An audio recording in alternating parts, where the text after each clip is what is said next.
Shalom, salam sejahtera untuk kita semua. Om Swastiastu, Namo Buddhaya, salam kebajikan. Tabe selamat lingkungan alatai, salam sujud karendeng malempang, adil katalino, bacuramin kasaruga besengat kayu bata. Nah, untuk kesempatan ini perkenalkan nama Ibu Dr. Randa Rantian MSI. Kami sapa dulu peserta didik kelas 10 SMK YPC Palangkaraya untuk jurusan Otikapi, dan pada saat ini kita masuk pada mata pelajaran administrasi umum, yaitu sudah sampai pada kompetensi dasar 3.4 4.4. Dan pada saat ini untuk kompetensi dasar 3.4 adalah memilih bentuk struktur organisasi. 4.4 membuat struktur organisasi sesuai dengan kebutuhan. Nah, untuk pada pertemuan ini materi yang kita bahas terlebih dulu adalah terkait dengan pengertian organisasi. Pengertian organisasi adalah sebuah wadah atau tempat untuk sekumpulan orang yang bekerja sama secara rasional serta sistematis yang terpimpin atau terkendali untuk mencapai tujuan tertentu pada saat memanfaatkan sumber daya yang ada, baik sumber daya alam, sumber daya manusia, dan lain-lain. Itulah pengertian dari organisasi.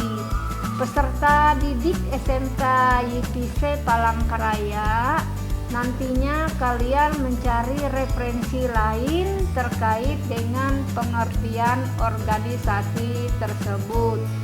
Semakin banyak kalian memiliki referensi pengertian organisasi, maka akan diyakini kalian akan lebih menguasai terkait dengan pengertian organisasi. Nah, selain dari pembelajaran kita terkait dengan pengertian organisasi, kita akan melihat bagaimana tujuan dibentuknya sebuah organisasi. Tujuan organisasi yang pertama adalah sebagai wadah atau tempat untuk bersama-sama mencapai tujuan. Untuk mencapai tujuan itu tentu saja secara efektif dan efisien. Tujuan organisasi yang kedua adalah dapat meningkatkan kemampuan kemandirian dan sumber daya yang dimiliki. Yang ketiga, tujuan dari organisasi adalah sebagai wadah bagi individu-individu yang ingin memiliki jabatan, penghargaan, dan pembagian kerja. Yang keempat, tujuan organisasi adalah sebagai wadah untuk mencari keuntungan secara bersama-sama. Tujuan organisasi yang kelima adalah dapat berperan dalam pengelolaan lingkungan secara bersama-sama. Tujuan organisasi yang keenam adalah membantu individu-individu untuk menambah pergaulan dan memanfaatkan waktu luang dengan baik. Tujuan organisasi yang ketujuh sebagai wadah untuk memiliki kekuasaan dan pengawasan. Peserta didik SMK YPC Palangkaraya, siswa kelas 10, Bunda akan sangat bermimpi seandainya nanti kalian lulus dari SMK YPC Palangkaraya kalian masuk pada sebuah organisasi, entah itu organisasi sosial atau organisasi yang bergerak di bidang mencari keuntungan. Nah, karena dengan masuknya kalian pada sebuah organisasi, maka itu ada banyak tujuannya, seperti yang telah kita bahas tadi. Ya, jika kalian nanti berada dalam sebuah organisasi, maka di sana ada kemandirian kalian dalam memanfaatkan sumber daya. Kalian pun dalam organisasi bisa menduduki jabatan atau mendapat penghargaan.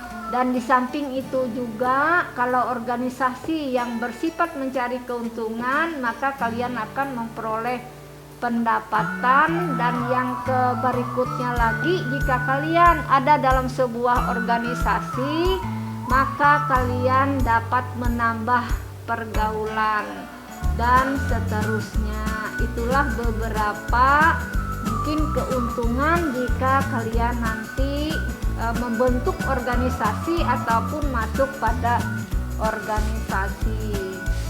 Selanjutnya kita melihat ini ada ciri-ciri sebuah organisasi. Ciri-ciri sebuah organisasi itu yang pertama, jika ia terdiri dari beberapa orang atau ada sekelompok orang. Jadi organisasi itu kita namakan jika ada sekelompok orang yang ada di sana untuk mencapai tujuan. Dan ciri organisasi yang berikut, tentu saja sekelompok orang ini tadi melakukan kerjasama untuk mencapai tujuan bersama-sama.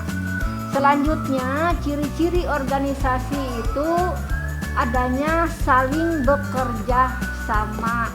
Jadi jika kalian nanti ada di dalam sebuah organisasi, tentunya kalian pun harus ambil andil di sana.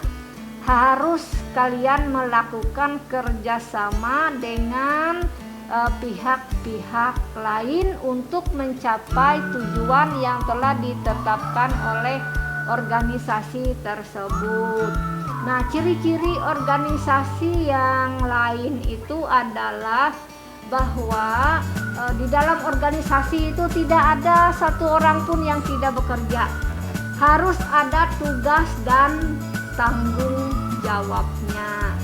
Nah, dalam hal melakukan tugas dan tanggung jawab dalam organisasi, pada saat kalian menduduki sekolah seperti kelas 10 ini, kalian belajar untuk menanamkan karakter-karakter, nilai, sikap-sikap yang baik, sehingga nantinya pada saat kalian menjalani organisasi, maka sikap-sikap, karakter, nilai, sopan santun, tata krama yang sudah kalian praktekkan di sekolah itu adalah modal kalian untuk berorganisasi, modal kalian untuk bekerja sama bersama-sama dengan orang dalam satu organisasi, modal kalian untuk mematuhi berbagai macam peraturan yang ada.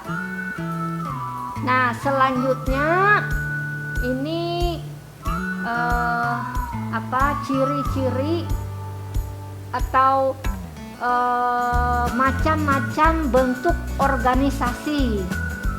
Nah, ini ada organisasi politik, ada organisasi sosial, ada organisasi olahraga, ada organisasi agama, ada organisasi pemuda, ada juga organisasi mahasiswa. Jadi nantinya kalian bisa memilih sesuai dengan hobi, sesuai dengan bakat, sesuai dengan karakter, sesuai dengan potensi yang ada pada diri kalian. Apakah kalian nanti masuk pada organisasi politik atau organisasi sosial atau masuk pada organisasi olahraga. Nah, bagi kalian yang memang hobi berolahraga, maka nantinya kalian bisa masuk pada organisasi olahraga. Dan jika kalian nanti yang senang melaksanakan atau menunaikan bekerja di bidang kerohanian, keagamaan, maka nantinya kalian bisa mengambil atau bisa masuk pada organisasi agama. Mungkin ada pertanyaan dari kalian, Ibu, apakah boleh kita masuk lebih dari satu organisasi? Nah, jawaban dari Bunda di sini boleh. Tapi dengan catatan, bisakah kalian membagi waktu atau bisakah kalian menunaikan tanggung jawab yang diberikan oleh struktur organisasi, beban kerja? Jika dirasa memang kalian bisa membagi waktu atau memang bisa kalian sepenuhnya melaksanakan tugas tanggung jawab kalian yang diberikan oleh organisasi, maka silahkan kalian boleh masuk pada organisasi lebih dari satu. Nah, berikutnya ada manfaat kita berorganisasi. Yang pertama, memudahkan tercapainya tujuan bersama. Nah, ini maksudnya kalau kita bekerja sendiri, mungkin tujuan yang kita capai ini mungkin lambat karena terbatas pada kemampuan diri sendiri.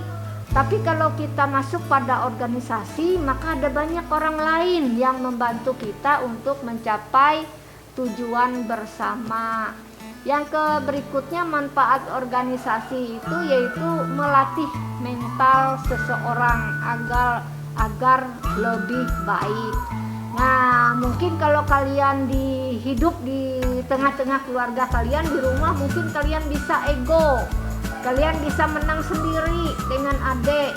Tapi kalau kalian sudah masuk pada organisasi, maka karakter itu akan ditinggalkan. Mental kalian bisa berubah menjadi yang baik, kalian bisa menghargai orang lain, bisa menghargai pendapat orang lain, bisa memaafkan kesalahan-kesalahan yang mungkin dibuat oleh teman kerja kalian. Jadi 4 organisasi ini adalah melatih mental kalian supaya lebih baik. Nah, manfaat organisasi yang berikutnya lagi, seandainya di sebuah organisasi itu ada persoalan, maka kita bisa berkoordinasi, bisa bersama-sama dengan teman untuk mencari solusi-solusi pemecahan masalah ketimbang daripada kita bekerja sendiri, ya. Yang berikutnya, 4 dari organisasi itu melatih kepemimpinan kita. Umpamanya ya kita harus bisa melatih teman sekerja kita seandainya memang kita mampu, ataupun kalau kita balik kita bisa menerima nasihat saran dari teman sekerja kita. Dan yang berikutnya, manfaat organisasi adalah membentuk karakter. Nah, sebagaimana yang Bunda jelaskan tadi, karakter bisa menghormati orang, karakter bisa memahami pendapat orang, karakter kita bisa memaafkan orang.